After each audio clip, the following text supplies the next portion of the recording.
இந்தோனேஷியாவில் 120க்கும் மேற்பட்ட செயல்படும் எரிமலைகள் அமைந்துள்ளன. இதில் ஜாவா தீவு அருகே உள்ள ருவாங் எரிமலை கடந்த வாரம் வெடித்து சிதறியது. அப்போது அந்த எரிமலையிலிருந்து விண்ணை முட்டும் அளவிற்கு தீக்குழம்புகள் வெளியேறின.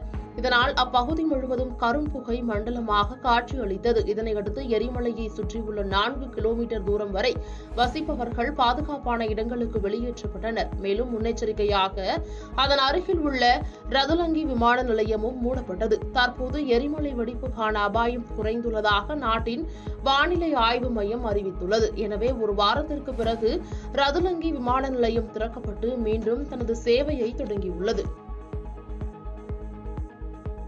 பாதகம் செய்பவரை கண்டால் நாம் பயங்கொள்ளலாகாது பாப்பா. மோதி மிதித்து விடு பாப்பா, அவர் முகத்தில் உமிழ்ந்து விடு பாப்பா.